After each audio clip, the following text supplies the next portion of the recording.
하나님 말씀은 욥기 9장 말씀입니다. 9장 말씀 전체를 교독하도록 합니다.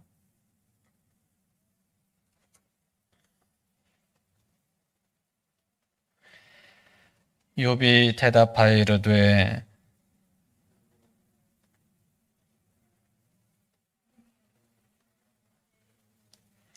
사람이 하나님께 변론하기를 좋아할지라도 1000마디에 한 마디도 대답하지 못하리라.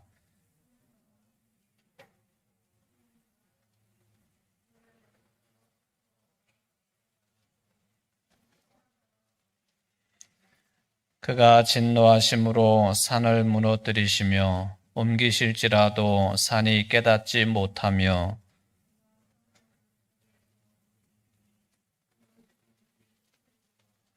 그가 해를 명령하여 뜨지 못하게 하시며 별들을 가두시도다.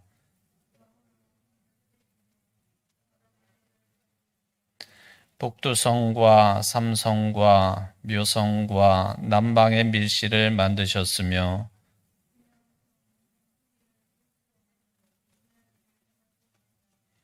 그가 내 앞으로 지나시나 내가 보지 못하며 그가 내 앞에서 움직이시나 내가 깨닫지 못하느니라.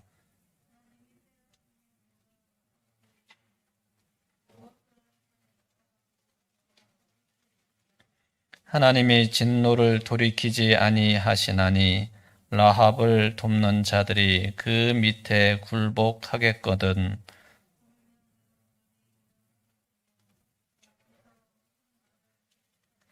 가령 내가 의로울지라도 대답하지 못하겠고 나를 심판하실 그에게 간구할 뿐이며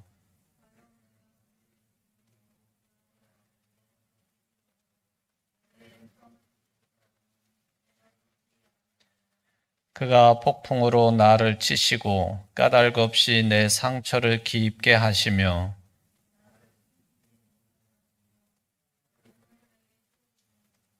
힘으로 말하면 그가 강하시고 심판으로 말하면 누가 그를 소환하겠느냐.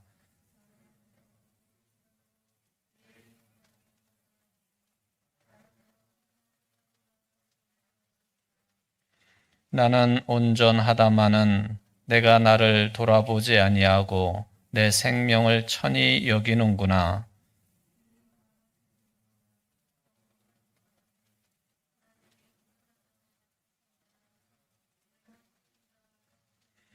갑자기 재난이 닥쳐 죽을지라도 무죄한 자의 절망도 그가 비웃으시리라.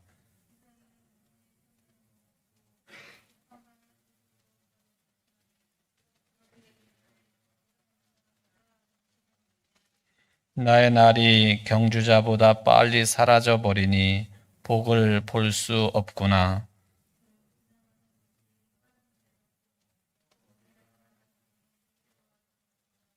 가령 내가 말하기를 내 불평을 잊고 얼굴빛을 고쳐 즐거운 모양을 하자 할지라도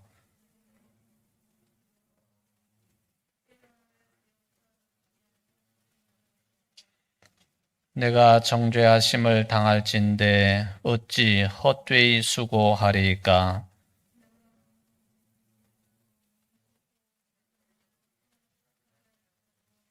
주께서 나를 개천에 빠지게 하시리니 내 옷이라도 나를 싫어하리이다.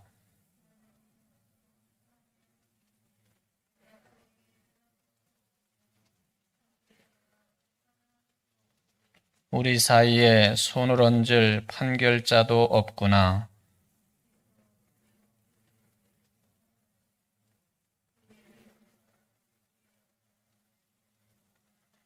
그리하시면 내가 두려움 없이 말하리라. 나는 본래 그렇게 할 수 있는 자가 아니니라. 아멘.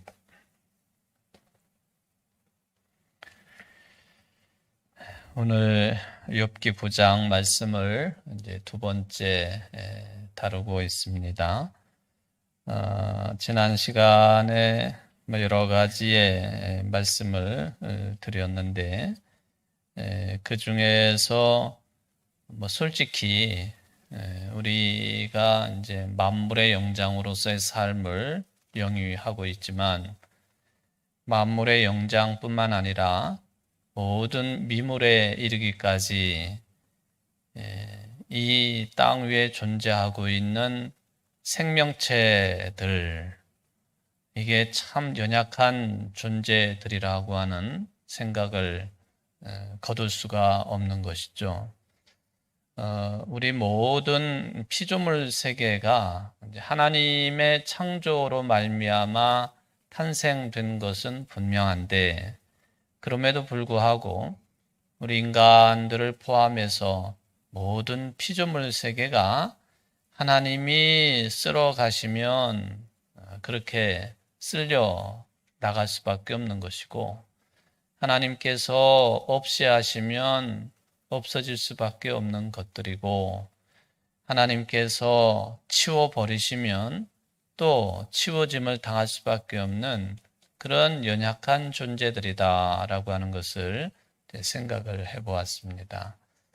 그 중에서도 이제 동양 사상이기는 합니다만은 도덕경, 즉 노자의 철학 사상이 담겨 있는 도덕경 5장에 나와 있는 아주 유명한 표현을 여러분들에게 소개를 해 드렸습니다. 그 사자성어가 뭔지 기억이 나시나요? 천지불인이라고 하는 그런 사상이었죠. 천지불인. 이 천지불인이라고 하는 이 말씀, 이거는 우리 특히 뭐 다른 그 생명체들보다도 우리 사람들이 생각을 할 때에 이 땅과 하늘, 이게 우리들에게 그냥 언제나 뭐 그 인자하고 또 베풀고 또 뭐 우리 인간들이 원하는 대로 움직여주고 그러기를 바라는 것이 인지상정이지만은, 여기 천지불인이라고 하는 이 말의 뜻은 하늘과 땅이 우리들이 생각하는 것보다 인자하지 않다. 이게 이제 천지불인이라고 하는 이 도덕경에 나오고 있는 말의 뜻이라고. 그러니까 직역을 하면은 그렇다는 것이죠. 하늘과 땅이 우리 사람들이 생각한 것만큼 인자하지 않다 하는 거예요. 그 이야기는 많은 우여곡절이 있게 되어지고, 그리고 세상의 삶을 평안하게 아무 일 없이, 인생의 굴곡이 없이, 또는 뭐 역사의 굴곡이 없이 우리 인간의 역사가 뭐 아주 구체적으로 말하면 전쟁도 없고 자연재해도 닥치지 아니하고 생각을 했던 생각을 하지 못했던 간에 그렇게 어려움 없이 그렇게 살아갈 수 있는 것은 아니다 하는 그런 뜻이 천지불인이라고 하는 이 사자성어 속에는 들어있다라고 하는 것을 말씀을 드렸습니다.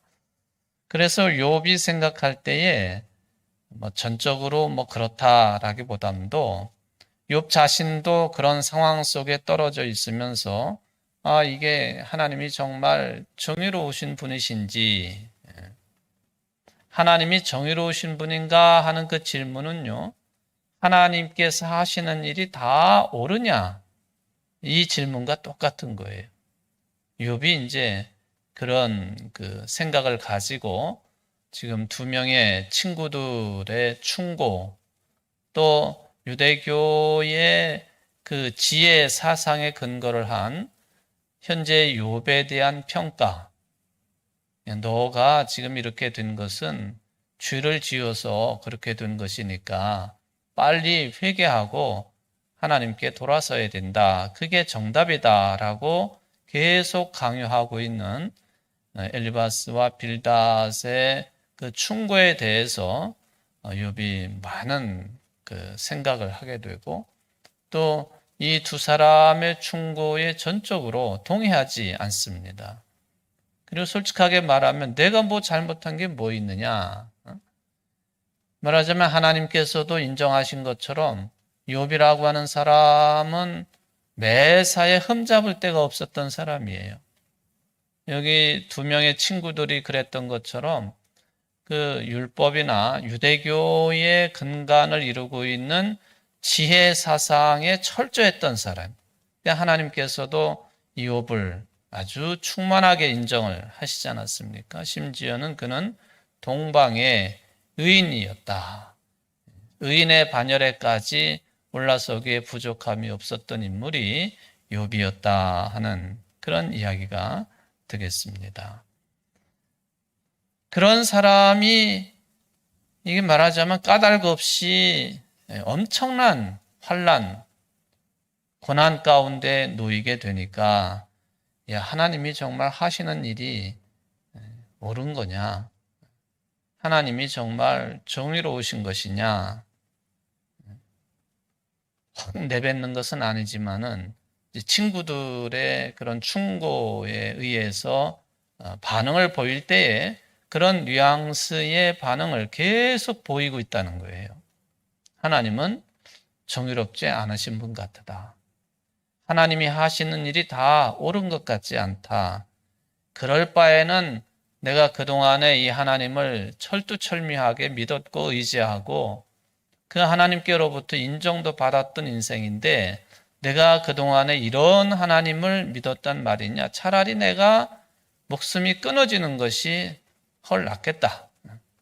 이럴 바에는 죽는 것이 더 낫겠다 하는 아주 극단적인 이런 생각까지 또 표현까지 한 것을 우리가 이제 생각을 해 보았습니다.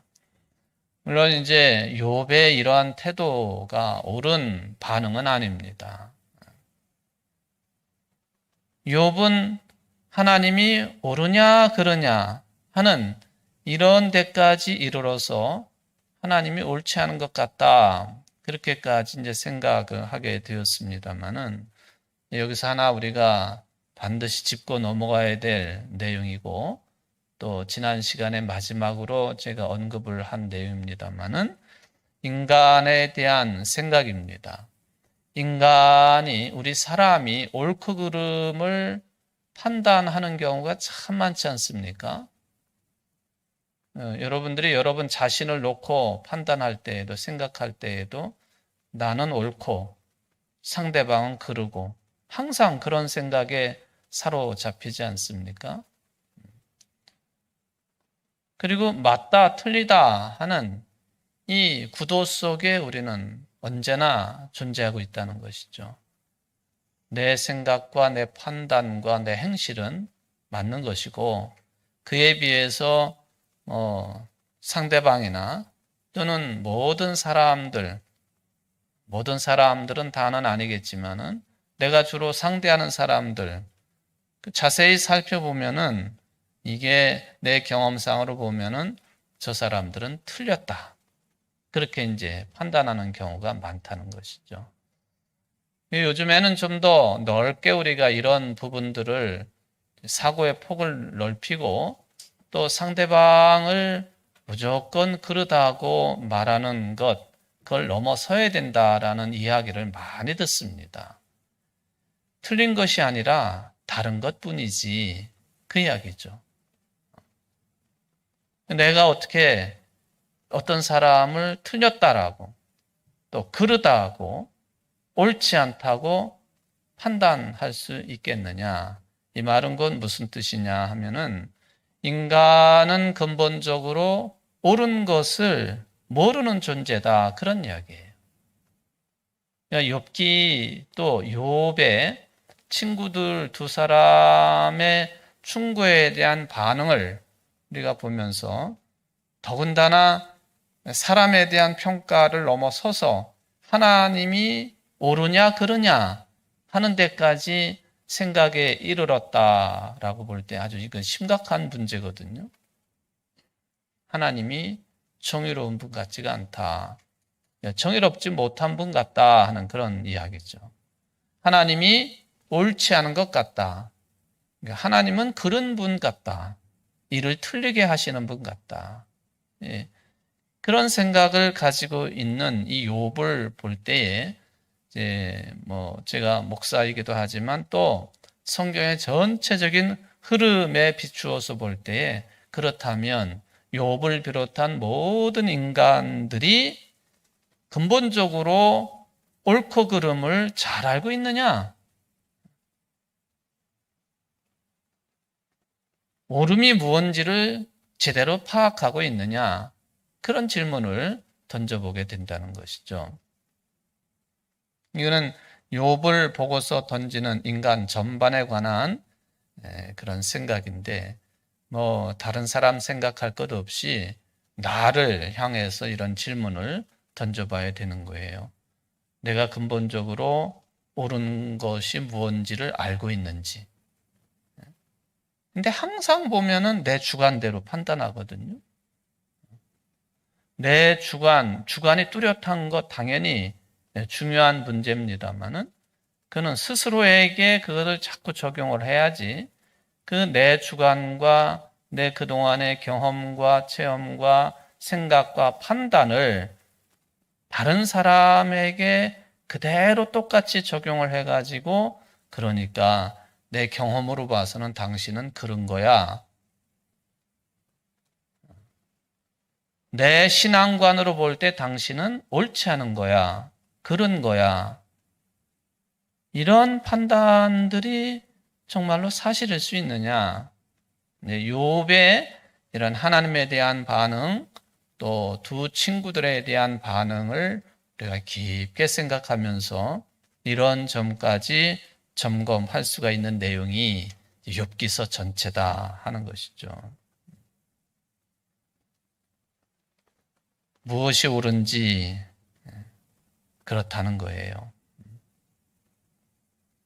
그래서 어떻게 생각하고 어떻게 하는 것이 정말 옳은 것인지 또 바른 삶이 되는 것인지 그것을 정확하게 인식하고 깨닫고 그래서 그것을 밀고 나가며 꿰뚫고 나가며 산다고 하는 것이 참 힘든 겁니다. 그냥 모든 판단을 그냥 나를 중심으로 해가지고 자기 중심적으로 판단해 보면 참 쉬워요. 그래가지고 옳고 그르다 해가지고 딱딱 잘라가지고 판단해 버리면 고민할 것도 없고 모든 게 나를 중심으로 해서 판단해 버리니까 그것처럼 쉬운 일이 없어요. 근데 인생살이라고 하는 것은 그렇게 간단한 게 아닙니다. 항상 상대적인 것이고 상대적이라고 하는 것은 어떤 일이 벌어졌다라고 할 때 그 일이 그렇게 벌어지게 된 환경과 배경과 이 모든 것들을 우리가 너무 가볍게 생각하고 내가 볼 땐 그것은 옳다 그르다 판단하는 것 참 실수하기 쉬운 그런 생각이다라는 그런 말씀이죠.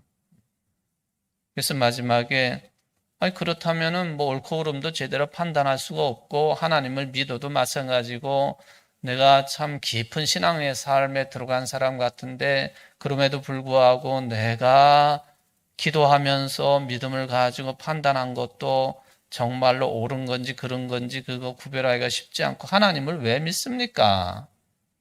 그런 질문이 가능하다고 그랬잖아요. 그런데 역으로 생각해 보면 그러기 때문에 우리는 하나님을 오히려 더 깊게 믿고 받아들여야 된다.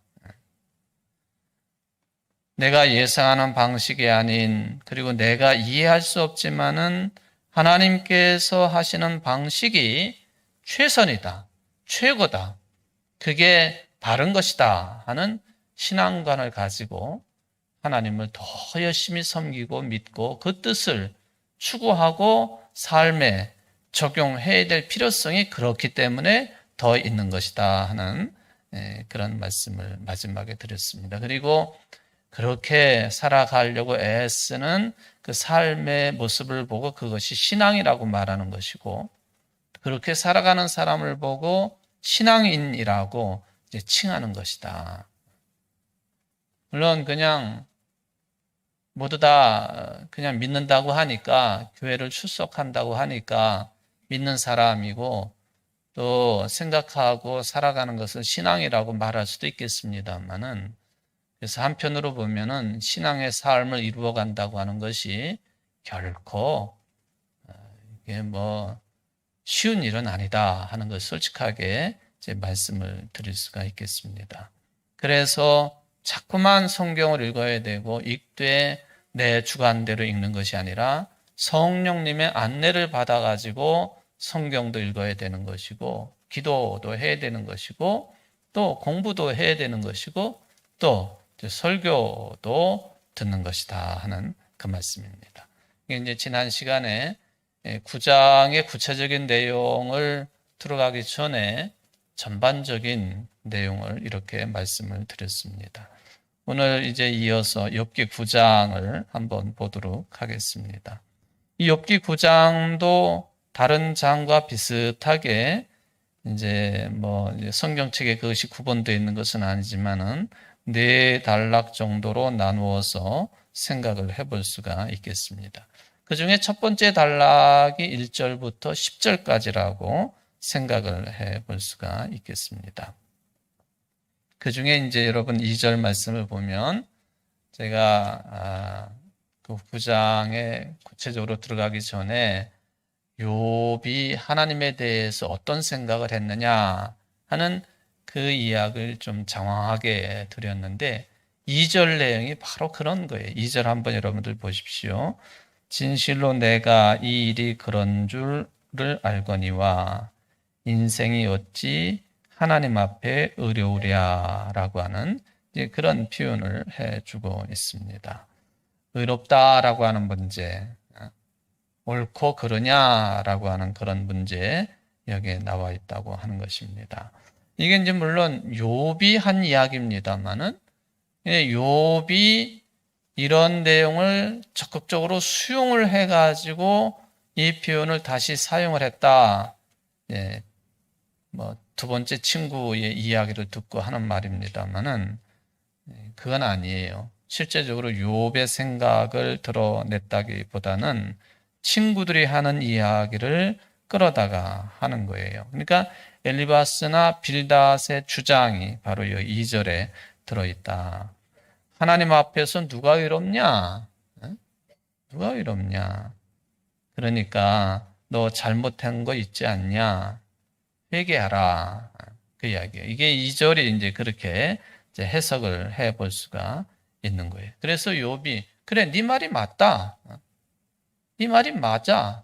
그러니까 이것은 비아냥되는 그런 투일 수도 있고, 그렇지만은 이거는 아주 심각하게 신앙인으로서 아주 쉬운 표현으로 한자면, 지금 극단에 몰려가지고 발버둥을 치면서 욥이 친구들이 하는 말을 듣고는 이렇게 반응을 보인 거예요.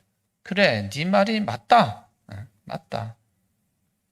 발버둥 친다라고 하는 이 이야기는요, 도저히 이해할 수 없다는 것이에요.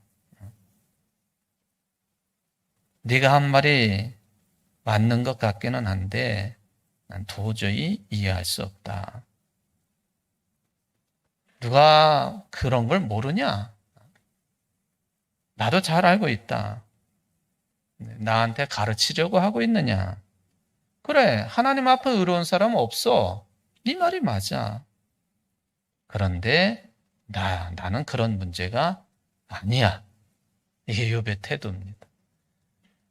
그러니까 여러분들이 대화를 하다가 보면은 비꼬듯이 그런 말을 하잖아요. 상대방이 무슨 말, 그래, 네 말이 맞아. 근데 그게 아니거든. 그죠? 굉장히 비꼬는 투로 그렇게 말할 수 있잖아요. 그런 말투를, 억양을 들어보면 대번 알잖아. 아, 저 사람이 나를 비꼬고 있네. 내 말을 인정하는 것 같이 말은 하지만, 그러나 사실은 인정하지 않고 비꼬고 있구나. 비꼬고 있구나. 그렇게 이제 볼 수 있는 내용이 이제 이 2절의 내용이 되겠습니다. 그래서 이 2절을 어떤 학자는 이렇게 의역을 해 놓았어요. 이거는 뭐 말하자면 이렇게 해석을 했다. 좀 더 이런 그 뉘앙스를 담아 가지고 해석을 어떻게 했느냐 하면은, 빌닷 자네가 하는 말이 무슨 뜻인지 내가 잘 알고 있네. 아무리 의로운 사람이라고 하더라도 하나님 앞에서는 의로울 수 없다는 거 아닌가? 자네 말을 인정하네. 냉소적인 거예요. 내가 하는 그 상투적인 이야기 누가 모르냐? 그러니까 빌닷이 한 말을 인용해가지고 욥이 자기 생각을 이렇게 표출을 했다. 3절부터 보면은 2절에 나와 있는 이 내용이 무슨 뜻인지를 열심히 해명을 해주고 있습니다. 3절에 보면 하나님 앞에서는 내가 한마디도 답변하지 못한다. 또 4절을 보면 지혜롭고 힘이 강하셔서 아무도 그를 거스를 수 없다. 또 5절에 보면은 산을 무너뜨리신다. 6절에 보면 모든 것들이 다 흔들린다. 7절에 보면은 해를 명령하고 뜨지 못하게 하고 별들을 가두신다. 좀 이제 번역의 내용이 다를 수는 있겠습니다만은 2절의 내용을 해명하는 그런 내용이 계속 이어져서 나오고 있는 것을 찾아볼 수가 있겠습니다. 그 중에서도 여기 이제 모든 것들이 다 흔들린다라고 하는 6절에 있는 내용이나 또 7절에 있는 해를 명령해가지고 뜨지 못하게 하시고 별을 가두신다. 또 홀로 하늘을 펴시며 바다 물결을 밟으시며 북두성과 삼성과 묘성과 남방의 밀실을 만드셨고 10절에 보면 측량할 수 없는 큰 일, 셀 수 없는 기이한 일을 행하시는 분이 하나님이신데 하나님 앞에 누가 의로울 수 있느냐 하는 그런 이야기죠. 특히 이제 여기 몇 절에 걸쳐서 천체 활동에 대한 언급을 해놓고 있단 말이죠. 물론 그 표현들이 수천 년 전에 그런 방식을 동원한 그런 표현인데 현대의 과학으로 봐도요, 이 표현들이 그렇게 예를 들면은 촌스럽다든지 또는 도저히 과학적인 상식하고는 맞지 않는다든지 그렇게 말할 수 없는 내용이 여기에는 아주 크게 들어있다고 하는 특징이 있어요. 여기 이제 신앙에 관한 그리고 또 그런 책입니다만은 특히 이런 내용들을 읽을 때마다 참 신비스럽다 하는 생각을 하게 되는 것이죠. 그때 사람들이 또 욥도 그렇고 욥의 친구들도 마찬가지입니다만은 유대교의 지혜의 내용이라고 하는 것도 그렇고 21세기와 같은 우주과학이 발달한 것도 아니고 거의 몰랐다고 우리는 볼 수밖에 없는, 있어봤자 우리가 미신이라고 취급하기 쉽고 그리고 비과학적인 그런 현상이라고 치부하기 쉬운 그런 점성술에 의지해서 살아가는 그때 사람들이 어떻게 해서 이런 과학적으로도 얼마든지 이게 접근이 가능한 그런 표현들을 사용을 했을까, 그렇게 생각을 해볼 수 있는 내용이 여기에 들어있다 하는 거예요. 해를 명령하여 뜨지 못하게 하신다. 또 별들을 가두시도다 하는 이런 표현은 이렇게 됐지만 실제적인 의미를 생각을 해보면요, 해도 별도 이거는 과학으로 다 증명이 된 거니까 요새에 와서는 해도 별도 그렇다면 우리 지구도 이게 언제까지나 지금과 같은 모습으로 있을 수 없다는 거예요. 그 말은 건 뭐냐 하면은 종말을 맞이하게 돼 있다는 거예요. 종말. 그냥 우리가 영적인 개념으로서 종말이 아니라 이 지구라고 하는 이 행성 자체가 사라질 때가 온다는 거죠. 성경은 그렇게 보면은 너무나도 위대한 책입니다. 끝을 이야기하기 때문에. 끝.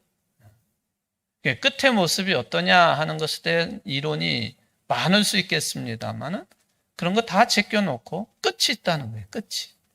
사람의 인생에도 끝이 있는 것이고 천체 활동에도 끝이 있는 것이고,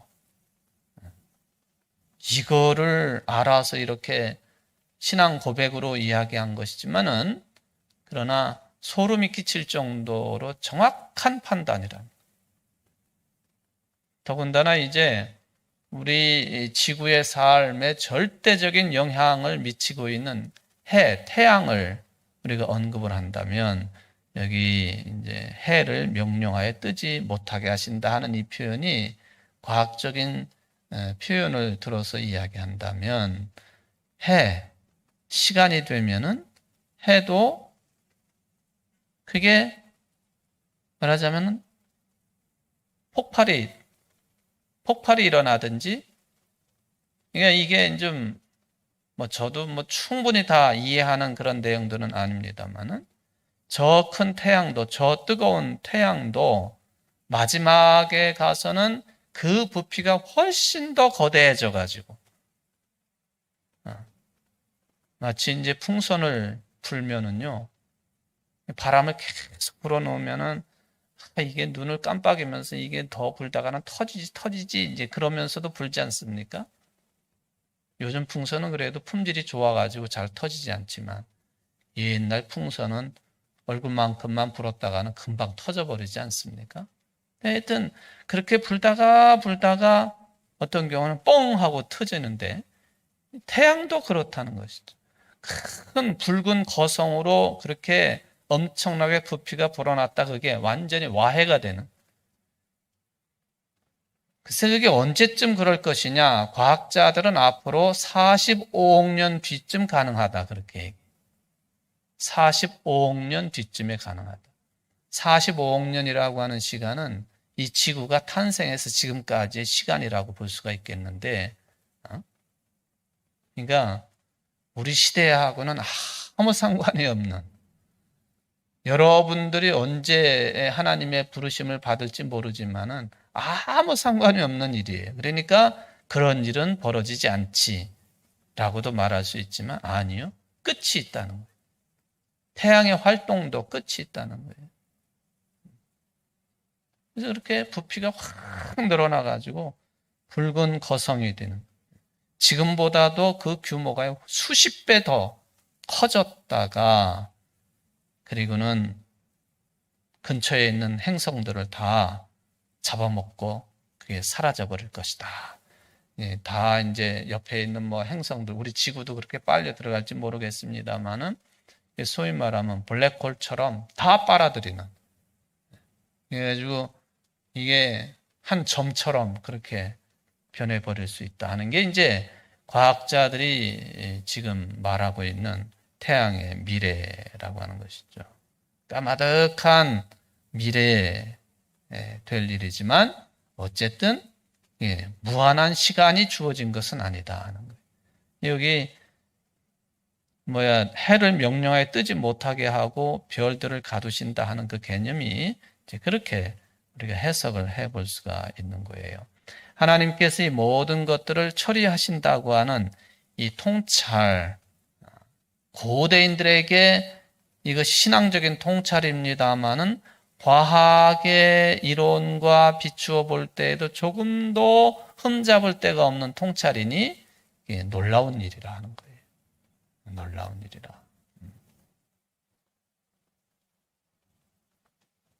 당시 사람들이 아까 말한 것처럼 점성술 정도 알고 있었다라고 보여지는 것이죠.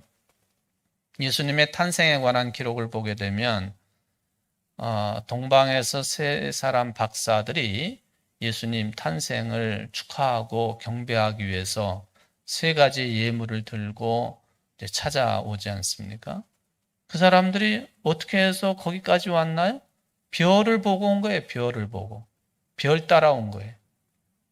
우리 성탄에 관한 어린 시절의 찬송을 부르면은 별 따라 동방 박사들이 왔다 하는 그런 가사들이 많지 않습니까?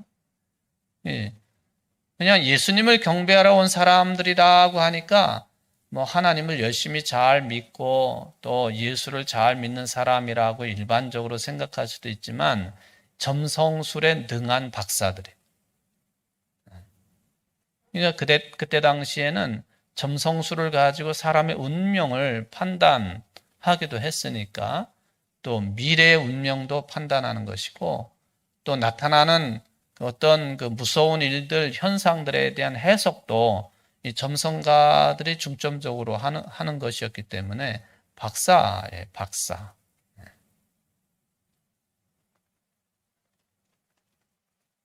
아주 까마득한 인간의 운명, 또 우리를 둘러싸고 있는 모든 피조세계의 운명, 그거에 대해서 생각했다고 하는 것이 대견한 일이고 놀라운 일이다. 고대인들을 그냥 무식한 사람들로 치부하는 것은 오히려 우리가 무식한 존재들이라고 하는 것을 드러내는 것이나 마찬가지입니다. 그래서 욥은 이렇게 하나님이 너무나도 위대하신 분이시고, 그래서 우리가 하나님이 하시는 일, 하나님의 뜻에 어떻게 손도 댈 수 없는 존재라고 하는 것, 이런 것을 동의하는 듯한 그런 설명을 해주고 있습니다. 그리고 이것은 유대교의 지혜에 들어있는 것이니까 누구나가 부인할 수 없는 것이에요. 하나님은 절대적인 분이기 때문에 그 앞에서 옳다고 주장하면 안 된다. 나도 알고 있네. 욥의 반응이 그것입니다. 그런데 이제 두 번째 단락인 11절부터 24절까지가 이제 두 번째 단락인데요. 이 두 번째 단락 그 내용부터 우리가 생각을 해보면 나도 잘 알고 있어, 이 사람아. 그런데 잘 안 돼. 이게 이제 두 번째 단락에서 찾아볼 수 있는 흐름이 되는 거예요. 잘 알고 있는데 알고 있다고 해가지고 이런 문제들이 해결되는 것은 아니다 하는 입장을 보여주고 있죠. 어떻게 보면은 참 답답하고 절망적인 상황이라고 생각해 볼 수 있습니다. 왜 인생의 삶이 왜 이 모양 이 꼴이냐? 이 세상이 굴러가는 것이 어떻게 왜 이따위냐? 그런 말을 할 수밖에 없는 그런 상황이 여기에 이제 배경으로 깔려 있습니다. 뭐냐 하면은 악한 자나 선한 자나 다 멸망시키시는 하나님, 그렇게 운영하시고 운행하시는 하나님, 이거 받아들이기가 힘들다는 거예요. 이 내용은 욥기 전체에 흐르고 있는 내용이잖아요. 욥이 그걸 이야기를 하고 있는 거예요. 갑자기 재난이 닥쳐 죽을지라도 또 무죄한 자의 절망도 그가 비웃으시리라. 참 어려운 문제입니다. 세계 도처에서 큰 지진이 일어나가지고 많은 사람이 죽지 않습니까? 여러 자연재해가 끊이지 않습니다. 또 그런 비슷한 현상들이 끊이지 않습니다. 무고한 사람들이 살인마들에 의해서 수십 명이 한꺼번에 죽기도 합니다. 그 가운데에는 죄라고는 찾아볼 수 없는 갓난아기들도 포함이 되어 있고, 옳고 그름을 판단할 수 없는, 예를 들면은 뇌의 이 그 활동이 이게 부자연스러워 가지고 옳고 그름을 판단할 수 없는 그런 사람들도 거기에 포함이 되어 있는 것. 물론 이것은 우리들의 기준입니다만은 무죄한 자의 죽음도 거기 많이 포함되어 있을 텐데, 죄 있는 나야, 또 큰 죄를 저지른 우리 인간들이야, 그렇게 포함된다 할지라도 어느 정도는 이해가 될 수 있지만, 이런 그 존재들까지도 다 거기에 포함이 돼가지고 마치 쓰나미에 쓸려 지나가는 것처럼 죽음의 골짜기로 떨어진다고 하는 것, 왜 이런 일이 일어나는지, 하나님이 정말 정의로우신 분이라고 한다면 하면서 이제 욥이 문제 제기를 할 만한 그런 내용이에요. 그런데 유대교의 지혜 전통은 끝까지 그렇게 말을 하는 거예요. 그건 죄가 있기 때문에 그렇다. 죄가 있기 때문에 그렇다. 수많은 자연재해 앞에서 설교하는 사람들이 너무 쉽게 그 민족은 죄를 지어서 그래, 그 민족은 하나님을 믿지 않아서 그래, 이렇게 말하는 것, 이런 현상들에 대해서 욥이 반기를 드는 것 아닙니까? 이거 굉장히 조심해야 되는데, 함부로 죄인이라고 하는 평가를 내리는 거 굉장히 조심을 해야 된다는 거예요. 코로나19, 물론 속으로는 인간들이 이게 해서는 안 될 짓들을 해가지고 이런 현상이 벌어졌다는 생각은 하지요.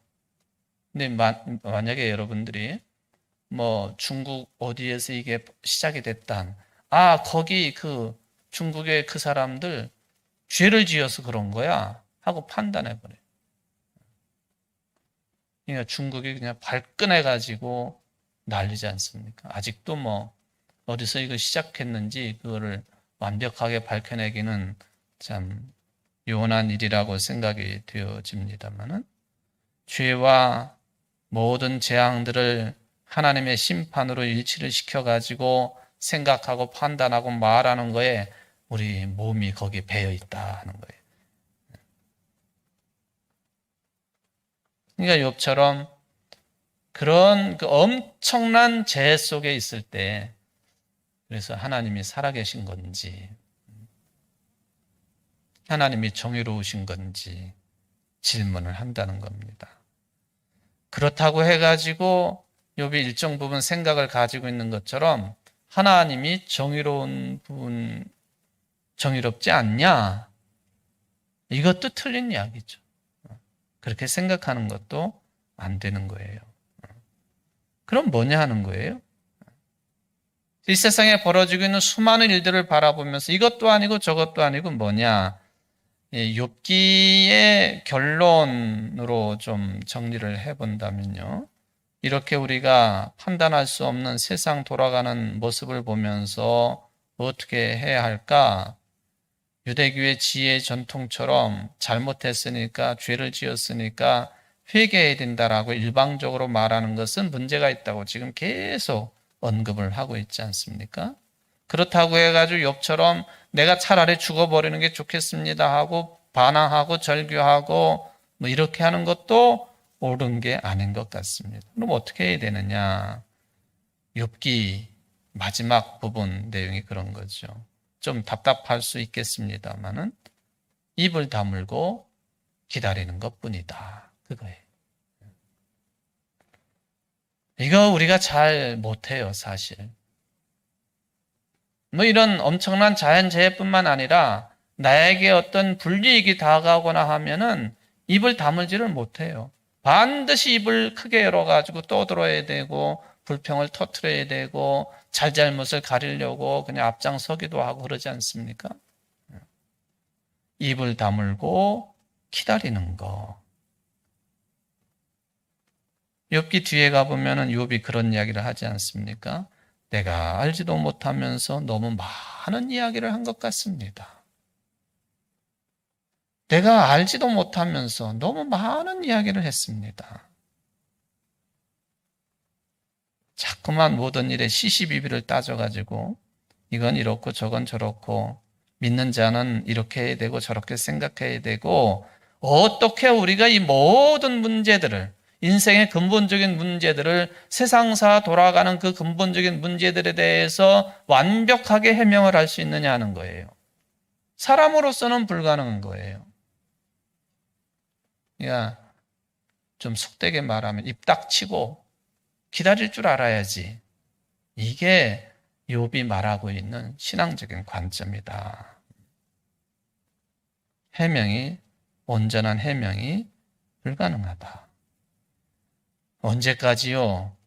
하나님의 뜻이 이루어질 때까지, 주의 뜻이 이루어질 때까지 하나님께서 일하신다고 하는 것을 기다릴 줄 아는 성숙한 신앙, 이게 이제 우리에게 필요하다라고 이제 말씀을 드릴 수가 있겠습니다. 어려운 이야기이긴 하겠습니다만은 우리가 좀 성숙한 신앙관을 가질 필요가 있다고 하는 것을 이런 식으로 말씀을 드릴 수가 있겠습니다. 기도하십시다.